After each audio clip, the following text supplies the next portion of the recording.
ዳዕዋዎቻችንና ኹጥባዎቻችን ለምን ከክርስትናና ከሺዓ አስተምህሮት ጋር አንጻራዊ ሊሆን ቻለ?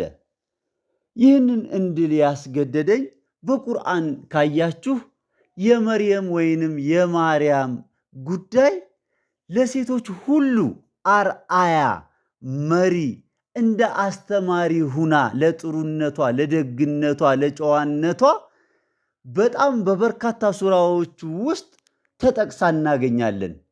ነገር ግን ክርስቲያኖች በተለይ ኦርቶዶክሶች የማርያምን ደረጃ ከፍ አድርገው አልቀው ጧት ማታ ስለሚዘክሩ እኛ ሙስሊሞች ደግሞ አንድም ቀን የማርያምን ወይንም የመርየምን ጉዳይ በዳዕዋዎቻችንም ይሁን በኹጥባዎቻችን ውስጥ ልናካትታቸው ፈቃደኛ አልሆንም። ለምን ሲባል እኛም ክርስቲያን ናቸው ተብለን እንዳንወቀስ ሲሆን አላቅም። ብቻ ይህንን ነገር እንድል ያስገድደኝ ይሄ ነው። በቁርአን ውስጥ በበርካታ ሱራዎች ውስጥ የተጠቀሰችው መርየም ወይንም ማርያም ናት። አንድም ቀን ግን አንድም ሸኽ ወይም ዑለማ ወይም ዳኢ በኹጥባውም ይሁን በዳዕዋው ላይ በሚዲያ የሚልቀቀው በምንም የሚልቀቀው የመርየምን ወይንም የማርያምን ስም ሲናገር ወይንም እሷን አስመልክቶ ሰፋ ያለ ዳዕዋ ሲያደርግ አይታይም። በዚሁ በተጻራሪ ደግሞ ሺዓዎች ወይንም በተለምዶ አህለል ቤት ተብለው የሚታወቁት ክፍሎች የፋጢመቱ ዛህራን አለይሃ ሰላም የዓልይን፣ የሐሰንን፣ የሁሴንን ጉዳይ በጣም አጋነው እላይ አድርሰው ዳዕዋ ጧት ማታ ስለሚያደርጉ የኛም ዳኢዎች ወይንም መሻይኽ ወይም ዑለሞች የነዚህን ታላላቅ ከተራራ የገዘፉ ሰዎች ማንነት ሲያነሱ ወይንም ልቅናቸውን ወይንም ደረጃቸውን ሲናገሩ አንሰማም። ምሳሌ አሁን ፋጢመቱ ዛህራ አለይሃ ሰላም ስንቶቻችን ነን እድሜ ልኳን ሐይድ አይታ እንደማታቅ የምናውቅ? ሐሰንንም ሁሴንንም ስትወልድ ወዲያው ከዙሁር በፊት ከወለደች ገላዋን ተጣጥባ ዙሁርን ትሰግዳለች። ወዲያው የዛኑ ቀን ማለት ነው።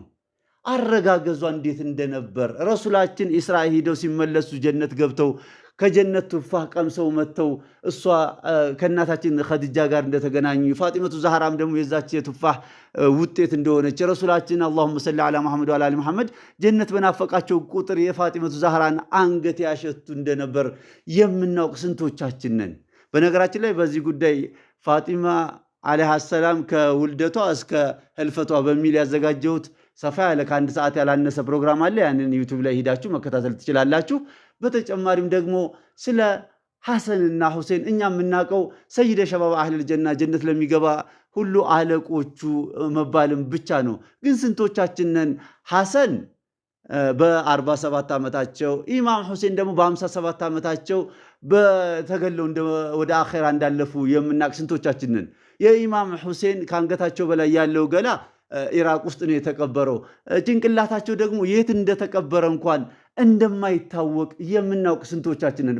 በተለይ የሐሰንና የሁሴን ጉዳይ ሲነሳ እኛ ሙስሊሞች ነን ወንዶች ነን ያልን ሰዎች የነዚህ ታላላቅ ሰዎች ጉዳይ በጣም ልናው ግድ ይልናል። ለምን ጀነት ለሚገባ ወጣት ሁሉ አለቆቹ ሐሰንና ሁሴን ናቸው ተብሏል።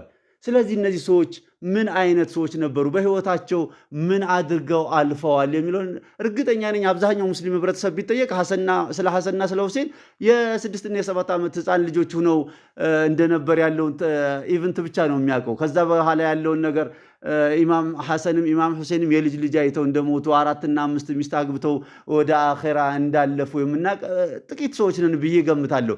ስለዚህ እነዚህን ታላላቅ ሰዎች ማንነት ዛሬውኑ ልናው ግድ ይለናል አለው። ስለ ዓልይም ቢሆን ከረመላሁ ወጃሁ የውመል ቂያማ በዱንያም የመጀመሪያው ሙስሊም ዓልይ ነው ተብሏል። በአኼራም ረሱላችን አላሁመ ሰሊ ዐላ ሙሐመድ ወዐላ አሊ ሙሐመድ መጀመሪያ ከኔ ጋር ኢልቲቃ የሚያደርገው የሚገናኘው ጀነት ሐውድ ላይ ዓልይ ነው ብለዋል። ስለዚህ ስለነዚህ ታላላቅ ሰዎች ምን ያክል እናውቃለን? ገና ለገና ሻዎቹ ዛጋ ዓሊ ሐሰን ሁሴን ፋጢማ ስላሉ እኒህ ሰዎች የኛስ የዲናችን አንዱ አካል አይደሉም?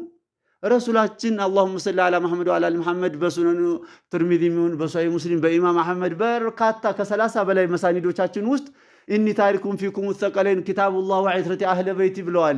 እኔ ሁለት ነገር ትችላችኋለሁ ቁርአንና አህለል ቤቴን ብለዋል። እነዚህም አህለል ቤቶቼ የውመል ቂያማ ሐውድ ወንዝ ላይ እስከምንገናኝ ድረስ አይለያዩም ብለዋል። ስለዚህ ስለነዚህ አህለል ቤቶች እንዴት ነው ማወቅ የሌለብን? ዑለሞቻችን፣ ኡስታዞቻችን፣ ዳዮቻችን ስለነዚህ ሰዎችስ እንደዚህ ሰፋ ያለ ሰዓት ይዘው ሲያብራሩ ሲናገሩ የማንሰማቸው ሺዓ እንዳይባሉ ፈርተው ይሆን? ለዚህ ነው እኔ ሁል ጊዜ ዳዕዋዎቻችን ከክርስትናና ከሺዓ ወይንም ከአህለል ቤት ተከታዮች ጋር አንጻራዊ የሆነ ዳዕዋ ነው እየተደረገ ያለው። የሆነ አካል የሆነን ፐርሰን ሲያጎላው ካየነው እኛ እንቀብረዋለን። የሆነ አካል ደግሞ ሲተወው ካየነው እኛ እናነሳዋለን። ይህ ነገር መሆን የለበንም። ዑለሞቻችን፣ ኡስታዞቻችን፣ ዳዒዎቻችን በዚህ ጉዳይ ላይ ትልቅ ስራ ልትሰሩ ግድ ይላል። ድሮ ካያችሁ በየቤቶቻችን የረሱላችን አላሁመ ሰሊ ዐላ መሐመድ ወዐላ አሊ መሐመድ የአህለል ቤቱ ስም በየቤቶቻችን ይገኝ ነበር። የዓሊ፣ ፋጢማ፣ ሐሰን፣ ሁሴን፣ ዛህራ የሚለው ማለት ነው። አሁን እስኪ ተመልከቱ፣ ራሳችሁን እስኪ ታዘቡ፣ ራሳችንን እስኪ እንታዘብ። በየቤታችን ፋጢማ፣ ዛህራ የሚል ስም አለ? ዓሊ፣ ሐሰን፣ ሁሴን የሚል ስም አለ? እንደው አሁን ከ25 እና ከ30 ዓመት በላይ ያለ ሰው ነው የምታገኙት ፋጢማ፣ ዛህራ፣ ዓሊ፣ ሐሰን፣ ሁሴን የሚል። የዚህ ሁሉ ትልቁ ተጠያቂ ማን ነው ካላችሁኝ፣ በእኔ እይታ በእኔ ግምት ዱዓቶቻችን፣ መሻይኾቻችን፣ ዑለሞቻችን ናቸው። ለምን የነዚህን ሰዎች ስም ሲያነሱ አይታይም? የሌሎቹን ሰሃቦች ነው ሲነሳ የምናየው። እስኪ አሁን እንደው እኔ አይነሳ አይደለም፣ በየቤታችን አሁን አይሻ፣ ሐፍሳ፣ አቡበከር፣ ዑመር የሚል ስም እናገኛለን።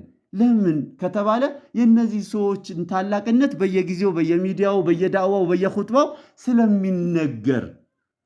ነገር ግን የአህለል ቤቱን ጉዳይ የረሱልን ቤተሰቦች የፋጢመቱ ዛህራን የዓሊይን የሐሰን የሁሴን ጉዳይ ስለማይነገር ሰው እነዚህኞቹን እንደምንም እንደማይረቡ ተደርጎ ምንም እንደማያስፈልጉ ተደርጎ ከመታዋቸው የተነሳ በየቤታችን ስማቸው እንዲጠፋ ሆኗል።